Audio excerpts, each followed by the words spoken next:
My name is Jamal Galves, also known as the Manatee Man, and I am with the Clearwater Marine Aquarium Research Institute in Belize. I'm the program coordinator and research biologist. The Clearwater Marine Aquarium is a non-profit NGO based in Florida. We work in some of the world's most fragile coastal aquatic systems and with some of the world's most threatened and endangered species, from whales to manatees to sea turtles to dolphins, and even otters. In Belize, our primary interest is the Antillean manatees, as that species is considered endangered, and Belize has the last stronghold on the population. So our efforts here is not just important for Belize, but for the species on a global scale. We're hoping that we can do enough to make places that once had the species rebound, or countries that do have but small numbers increase again, so that the numbers could go from endangered to a more stable population. And our organization is not a typical aquarium in the sense that we don't collect animals in the wild, we don't breed animals. All the animals at the aquarium are animals that are rescued and are there for rehabilitated purposes, and with a goal to release back into the wild. Over the year, we've released hundreds of different species of animals, turtles, dolphins, including manatees as well.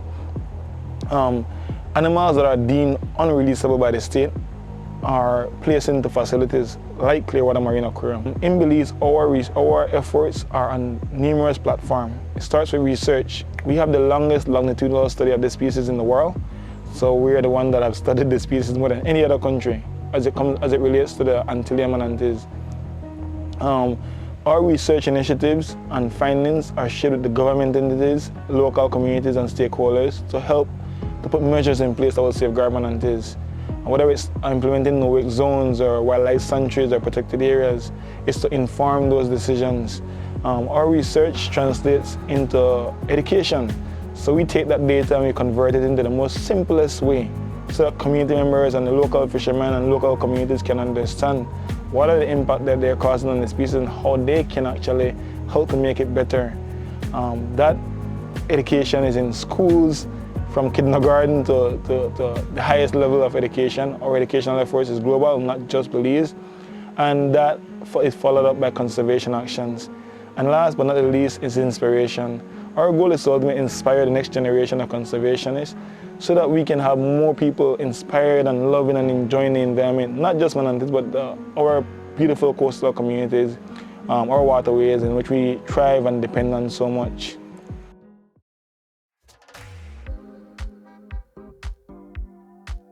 All right. Clearwater Marine Aquarium is not the typical aquarium. We do have entrance at the gate, and that ticket fee that you pay supports the rehabilitated processes of those animals that we have in our care, including the animals that are considered for long care. It's not just rehabilitation. We're working to put measures in place to prevent animals from being in need of rehabilitation. So that funds goes into conservation actions, awareness, and we're also dependent on writing proposals and grants. We're always welcoming donation and support. No donation is too small and none is too large, I can assure you of that. We also do a local fundraiser in Belize called the Cocktails for the Manatees, where we have all these nice resorts and local businesses that donate stays, vacation tours, paintings. We take whatever you have and we're going to auction it off at that fundraiser.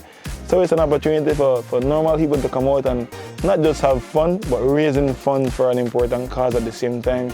But we're very much dependent on the support of people from all over the world.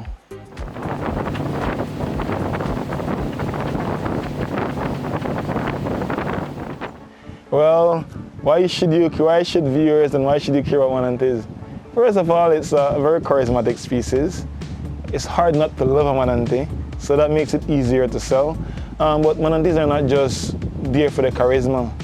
These species are considered the only aquatic herbivorous mammals within our waterways. They're the only mammals that are eating seagrass in which the magnitude in which they do. These animals eat about 9% of their body weight, so they eat a lot. So I like to refer to them as the lawnmowers of the sea. So if you don't have them keeping the grass in check, there's no way for you to drive your boats, and you have the sea overgrown. But especially if you considering Belize is a coastal community, we depend a lot on the sea for many things. And an economy will collapse if an ecosystem dies. And manatees are very critical to an ecosystem because they eat about 9% of their body weight. Makes them very important in terms of keeping the ecosystem balanced. They provide, their poop provides food for small fishes and crustaceans, and I'm gonna get there soon. Small fishes and crustaceans are food for big fishes, and we eat big fishes. So in other words, we've all had a little bit of manatee poop in our life at some point or the other, but they really keep a balance within our ecosystem. If we take manatees out of the ecosystem, we're gonna have a big void to fill, as there's be nothing to provide food for small fishes and crustaceans, and then big fish won't have no food, we won't have no food, and the reef is going to suffer because the fishes won't be there to keep the reef clean and keep it as beautiful as it is. So it's a trickle-down effect that affects many things. And on the economic side, Belize is one of the only countries you can actually come and see this species of manatees in the wild, in its natural habitat. So there are many people in the tourism industry, directly and indirectly, that benefits from it. Maybe you don't do manatee tours, but perhaps that person that does the tour come and get lunch from you.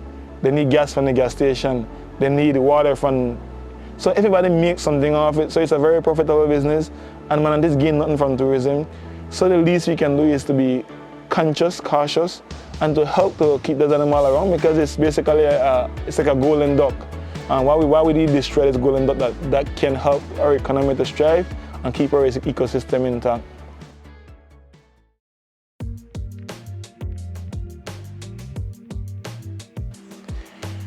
Past estimates around 1,000 individual. It means that countries that do have really smaller numbers, so it's 1,000 manatees. If you take into consideration, perhaps 50% of that is female. And then 50% of the female is probably reproducing female. So it means that it's a really small number, and if you think about manatees reproduction rate, it takes a manatee about 6 years to become sexually mature. While they had their first calf at about 5 years old. That calf stays with its mother for 2 to 3 years. They're pregnant for 1 year. They normally only have one, they can have two, but it's rare. So the reproduction cycle is very slow, and it doesn't help considering the increasing number of manatees that we are seeing in terms of deaths every year.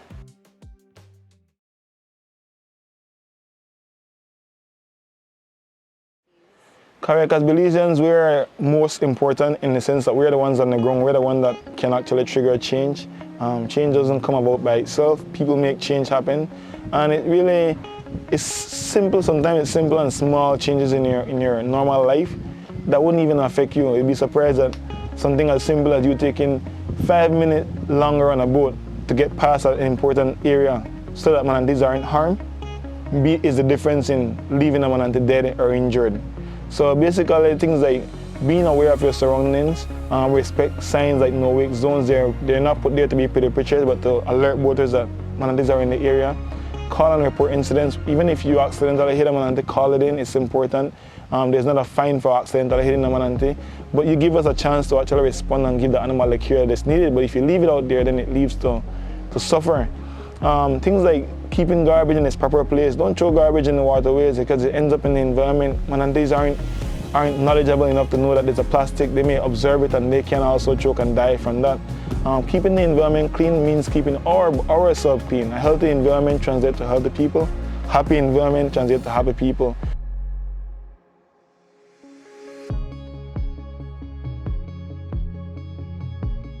My main advice is don't underestimate the impact you can have.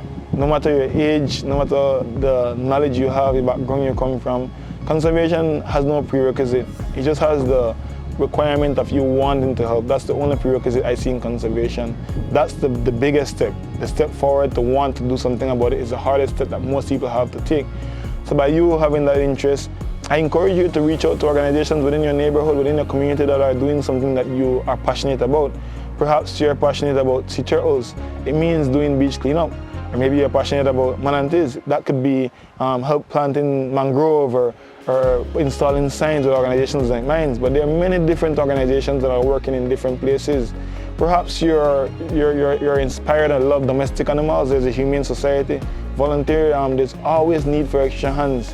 More hands make the work lighter, and I encourage you to, sometimes it might be taking an hour from your day to doing something that will make the world a better place, and don't underestimate the impact that you may have. I started off as a kid I never imagined in my wildest dream an 11-year-old kid will end up being a voice for an animal that is 10 times my size. And I encourage you to explore, to take a chance, to do your part in making this world a better place.